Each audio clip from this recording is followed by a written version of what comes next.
મધ્ય આપ અને ઇન્ડિયા ગઠબંધન દ્વારા દિલ્હીના સીએમ કેજરીવાલજીના જેલ મુક્તિ થવાથી આયોજન, જેમાં રોકડિયા હનુમાનજીના મંદિરે દાદાની કૃપા થઈ છે, ત્યારે પૂજા અર્ચના પાઠનું અધ્યાપન કરવામાં આવ્યું. પછી મુન્દ્રા બસ સ્ટેશન પાસે ફટાકડા ફોડીને મોઢું મીઠું કરાવેલ. સત્યની જીત થઈ છે માટે સંવિધાન લઈને કોર્ટ વચગાળાના જામીન મંજૂર કર્યા. શુક્રવારે ત્યારે સમગ્ર દેશમાં આપ અને ઇન્ડિયા ગઠબંધનના કાર્યકરોમાં ખુશીનો માહોલ જોવા મળ્યો હતો, જેના ભાગરૂપે મુદ્રા આયોજન કરવામાં આવ્યું, જેમાં સંજયભાઈ બાપટ, કાનજીભાઈ સોંદરા, હરેશભાઈ મોથારિયા, ગજેન્દ્રસિંહ જાડેજા, સમા અબ્દુલ મજીદ, હરેશ ગર ગોસ્વામી, ગજેન્દ્રસિંહ ચૌહાણ, સતીશ રાવલ, ભરતભાઈ ધેડા, વિજેન્દ્રસિંહ જાડેજા, પ્રકાશ રોસિયા, પ્રશાંત રાજગોર, મેહુલ રાજગોર, દીપકભાઈ, ફકીર માંગભાઈ સમેજા, અંદ્રેમાન સાંધ, અસગર મીર પઠાણ વગેરે આ આયોજનમાં જોડાયા હતા. બ્યુરો રિપોર્ટ, ઈંડા અવાડિયા, મુન્દ્રા, કચ્છ. આવા તાજા સમાચાર જોવા માટે અમારી ચેનલ સબસ્ક્રાઇબ કરો, લાઇક કરો અને શેર કરો. મારું નામ સંજય બાપટ છે. આમ આદમી પાર્ટી પશ્ચિમ કચ્છ જિલ્લા પ્રેસિડેન્ટ છું. આજે ઇન્ડિયા ગઠબંધન, ઇન્ડિયા એલાયન્સના તમામ લોકો કચ્છભરની અંદર ગઈકાલે અને આજરોજ બંને સમયે માન્ય કેજરીવાલ સાહેબ જ્યારે છૂટા થયા છે, જામીન પર આવ્યા છે, ત્યારે અસત્ય પર સત્યનો વિજય થયો છે.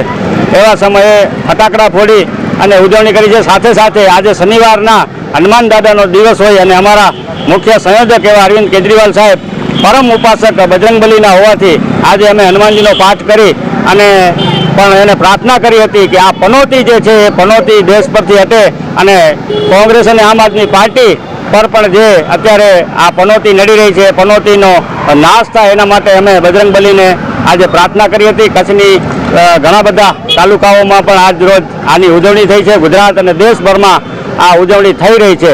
ત્યારે આ અસત્ય પર જે સત્યનો વિજય છે એ કાયમી રહે એવી અમે હનુમાનજી બજરંગબલીને પ્રાર્થના કરીએ છીએ અને એમના ચરણોમાં વંદન કરીએ છીએ.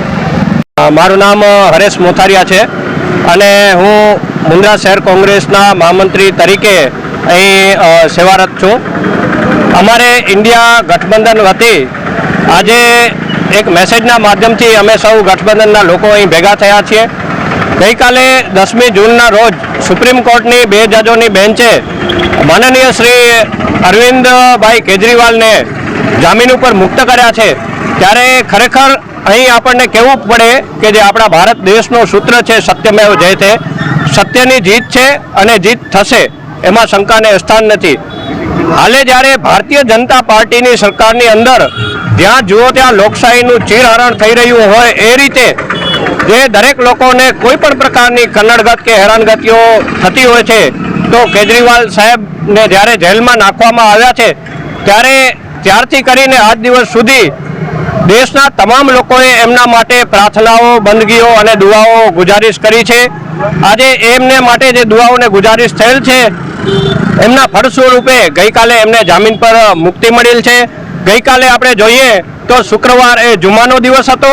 આજે આપણે જોઈએ તો ભગવાન શ્રી હનુમાનજી મહારાજનો દિવસ છે. ત્યારે ધાર્મિક બાબતને સરકાર જ્યારે દરેક લેવલે લાવતી હોય તો આપણે પણ ધાર્મિક રીતે કહીએ તો દરેક ધર્મ જાતિ વર્ગના લોકોની કેજરીવાલ સાહેબ પ્રત્યે સારી ભાવનાઓ છે. એમના જે કાર્યો છે એ આખા દેશે અને દુનિયાએ પણ જોયા છે અને ઇન્ડિયા ગઠબંધન વતી અમે પણ એમના શૈક્ષણિક, આરોગ્ય અને રોજગારીના કાર્યોને વખાણીએ છીએ. અને આવી જ રીતે કેજરીવાલ સાહેબ આ કેસમાંથી બાઇજ્જત બરી રહ્યા થાય એવી અમારી આશા અને અપેક્ષાઓ છે અને અમને વિશ્વાસ છે કે સત્યનું હંમેશા જીત થાય છે અને સત્યની જીત થશે. આ ભારત દેશના સંવિધાનમાં સૌને પૂર્ણતયા વિશ્વાસ છે. જય સંવિધાન, જય ભારત.